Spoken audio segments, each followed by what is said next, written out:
नमस्कृत्य नरं चैव नरोत्तमं देवीं सरस्वतीं व्यासं ततो जयमुदीरयेत्। ओम नमो भगवते वासुदेवाय। ओम नमः पितामहाय।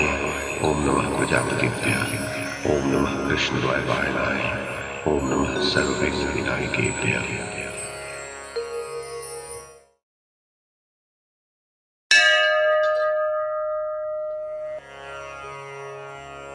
संजय ने कहा, महाराज धृतराष्ट्र, जब सूर्यदेव आकाश के बीचों बीच आ गए तो राजा युधिष्ठिर ने श्रुतायु को देखकर उसकी ओर अपने अश्व को बढ़ा दिया तथा 9 बाण छोड़कर उन्हें बींध दिया।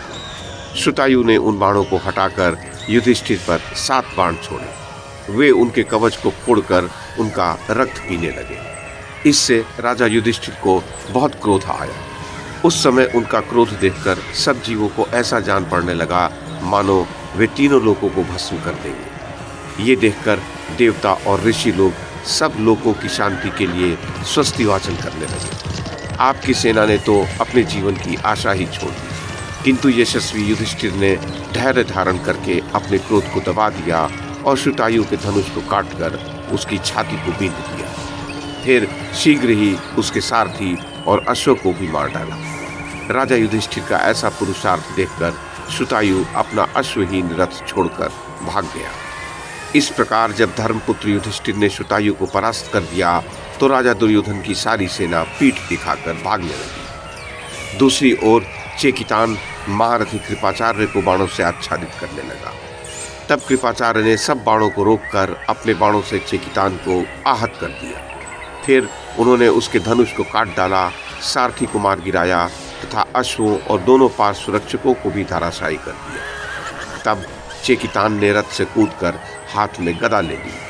उस गदा से उसने कृपाचार्य के अश्वों और सारथी को मार डाला। कृपाचार्य ने पृथ्वी पर खड़े खड़े ही उस पर 16 बाण छोड़े। वे बाण चेकितान को आहत करके धरती में घुस गए। इससे उसका क्रोध बहुत बढ़ गया और उसने अपनी गदा कृपाचार्य पर छोड़ी। आचार्य ने उसे आती देख अपने सहस्रों बाणों से उसे रोक दिया। तब चेकितान हाथ में खड़ग लेकर उनके सामने गया। इधर आचार्य ने भी खड़ग लेकर उस पर बड़े वेग से धावा किया। अब वे दोनों वीर खड़ग से एक दूसरे पर तीखी वार करते हुए पृथ्वी पर लोटपोट हो गए। युद्ध में अत्यंत परिश्रम पड़ने के कारण उन दोनों को ही मूर्छा आ गई। इतने ही में सौहार्दवश वहां कर्कश दौड़ा आया और चेकितान की ऐसी दशा देखकर उसे अपने रथ में चढ़ा लिया। उसी प्रकार शकुनी ने भी बड़ी शीघ्रता से कृपाचार्य को अपने रथ में बिठा लिया। दृष्टकेतु ने 90 बाणों से भूरिश्रवा को आहत कर दिया। इस पर भूरिश्रवा ने अपने तीक्ष्ण बाणों से महारथी दृष्टकेतु के सारथी और अश्वों को मार डाला। तब महामना दृष्टकेतु उस रथ को छोड़कर शतानी के रथ पर चढ़ गया। उसी समय चित्रसेन, विकर्ण और दुर्मर्शन ने अभिमन्यु पर धावा किया। अभिमन्यु ने आपके इन सब पुत्रों को रथहीन तो कर दिया, किंतु भीमसेन की प्रतिज्ञा याद करके उनका वध नहीं किया। तदोपरांत सेना सहित पितामह भीष्म को अकेले बालक अभिमन्यु की ओर जाते देख अर्जुन ने श्री कृष्ण से कहा, ऋषिकेश, जिधर वे बहुत से रथ दिखाई दे रहे हैं उधर ही आप अपने अश्वों को भी बढ़ाइए। महाराज, अर्जुन के ऐसा कहने पर श्री कृष्ण ने जहां संग्राम हो रहा था उस ओर रथ को हाँका। अर्जुन को आपके वीरों की ओर बढ़ते देखकर आपकी सेना बहुत घबरा गई। अर्जुन ने भीष्म जी की रक्षा करने वाले राजाओं के पास पहुंचकर उनमें से सुशर्मा से कहा, मैं जानता हूं कि तुम बड़े उत्तम योद्धा हो और हमारे पुराने शत्रु हो, किंतु देखो, आज मैं तुम्हें तुम्हारे परलोकवासी पितामहों का दर्शन करा दूंगा। महाराज, सुशर्मा ने अर्जुन के ऐसे कठोर वचन सुनकर भी भला बुरा कुछ नहीं कहा, अपितु बहुत से राजाओं सहित अर्जुन के आगे आकर उन्हें सब ओर से घेर कर बाण बरसाना आरंभ कर दिया। अर्जुन ने एक क्षण में ही उन सब के धनुष काट डाले और उन्हें निःशेष करने के लिए एक साथ ही सबको अपने बाणों से बींध दिया। अर्जुन की मार से वे रक्त से लथपथ हो गए, उनके अंग छिन्न भिन्न हो गए, सिर धरती पर लुढ़कने लगे, कवचों के धुर्रे उड़ गए और उनके प्राण शरीरों से कूच कर गए। इस प्रकार पार्थ के पराक्रम से पराभूत होकर वे एक साथ ही धराशायी हो गए।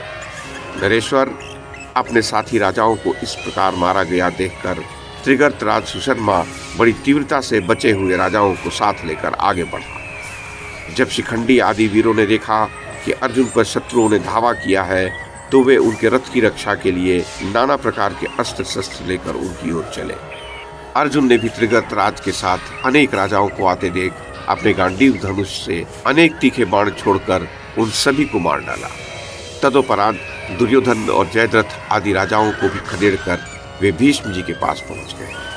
महाराज युधिष्ठिर भी मद्रराज को छोड़कर भीमसेन तथा नकुल सहदेव सहित भीष्म जी से युद्ध करने के लिए आ गए, किंतु भीष्म जी समस्त पांडु पुत्रों के सामने आ जाने पर भी घबराए नहीं। उसी समय शिखंडी पितामह का वध करने पर उतारू हो गया, किंतु शांतनु नंदन भीष्म ने शिखंडी का धनुष काट दिया। तब समरांगण में अजात शत्रु महात्मा युधिष्ठिर शिखंडी की ओर देखकर कुपित हो उठे और उससे क्रोधपूर्वक बोले, वीर, तुमने अपने पिता के सामने प्रतिज्ञा पूर्वक मुझसे यह कहा था कि मैं महान व्रतधारी भीष्म को निर्मल सूर्य के समान तेजस्वी बाण समूहों द्वारा अवश्य मार डालूंगा। ये बात मैं सत्य कहता हूँ। ऐसी प्रतिज्ञा तुमने की थी, परंतु तुम इस प्रतिज्ञा को सफल नहीं कर रहे हो, कारण कि युद्ध में देवव्रत भीष्म का वध नहीं कर रहे हो। मिथ्या प्रतिज्ञा करने वाले न बनो, अपने धर्म, कुल और यश की रक्षा करो। देखो, जैसे यमराज समयानुसार उपस्थित होकर क्षण भर में देहधारी का विनाश कर देते हैं, उसी प्रकार ये युद्ध में भयंकर वेगशाली भीष्म अत्यंत प्रचंड वेग वाले बाण समूहों द्वारा मेरी समस्त सेनाओं को कितना संताप दे रहे हैं। युद्ध में शांतनुनंदन भीष्म ने तुम्हारा धनुष काटकर तुम्हें पराजित कर दिया, फिर भी उनकी ओर से तुम निरपेक्ष हो रहे हो। अपने सगे भाइयों को छोड़कर कहाँ जाओगे? ये नियम तुम्हारे अनुरूप नहीं है। द्रुपद कुमार, अनंत पराक्रमी भीष्म को तथा उनके भय से इस प्रकार हतोत्साह होकर भागती हुई मेरी सेना को देखकर निश्चय ही तुम भयभीत हो गए हो, क्योंकि तुम्हारे मुख की कांति कुछ ऐसी ही अप्रसन्न दिखाई देती है। वीर, नरवीर अर्जुन कहीं महायुद्ध में फंसे हुए हैं, उनका इस समय पता नहीं है।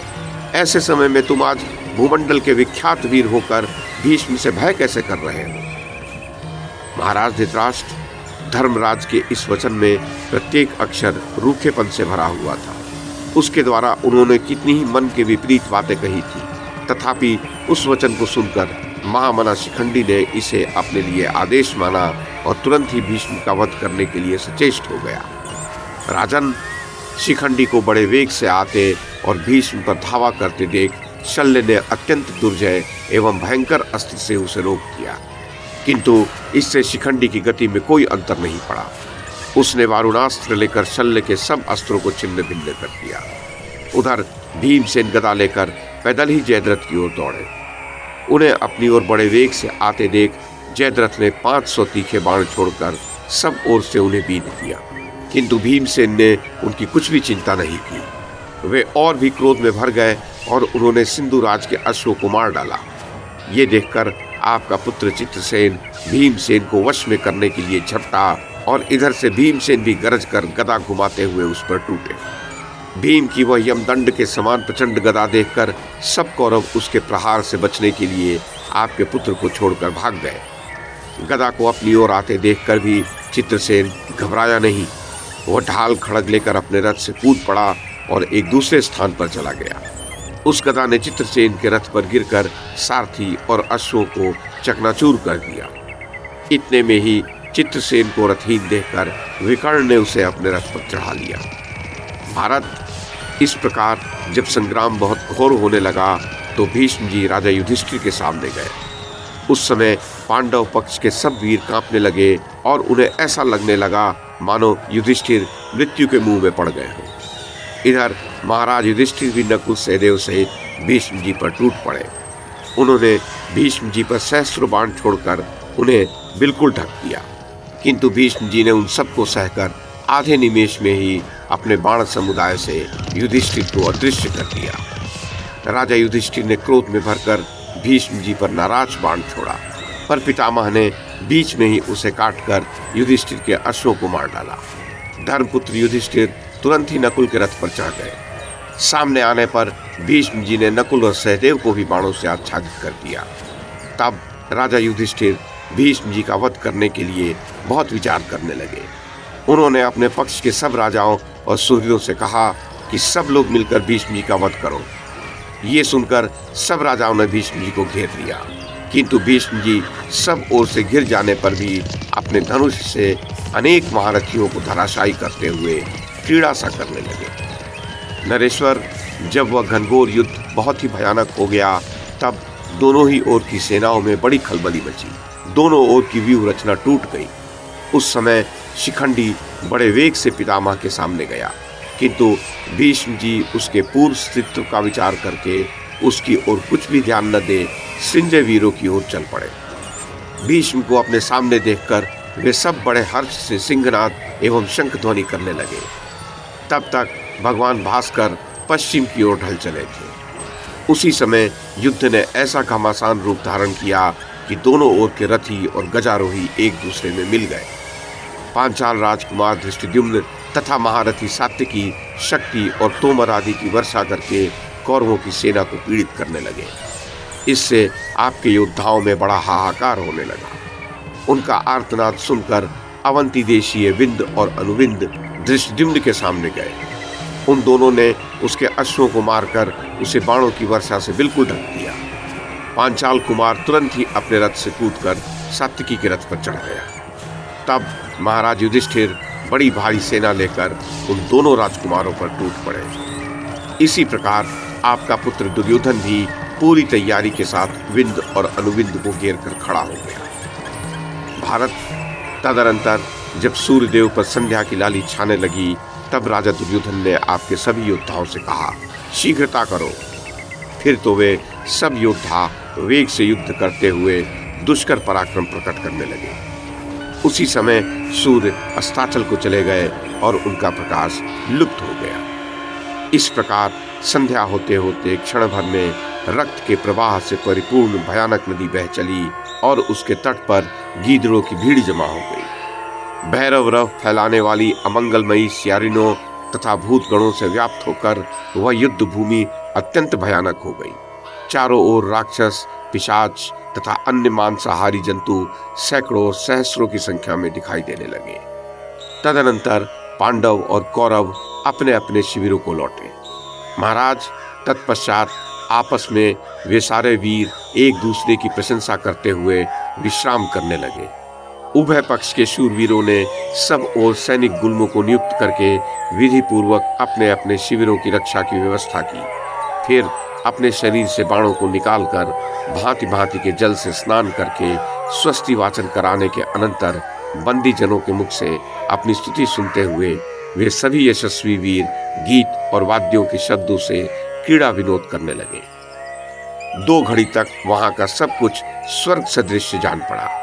उस समय वहां महारथियों ने युद्ध की कोई वार्ता नहीं की। नरेश्वर, जिनमें गजों और अश्वों की अधिकता थी, उन दोनों पक्षों की सेनाओं में सब लोग परिश्रम से चूर चूर हो रहे थे। रात्रि काल में जब दोनों सेनाएं शयन करने लगी, उस समय वे देखने योग्य हो गई।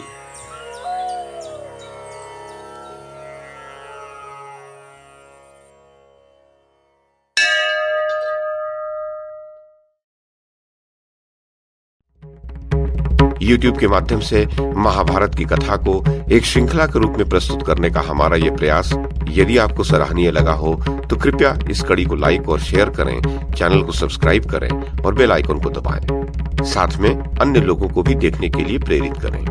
धन्यवाद और नमस्कार।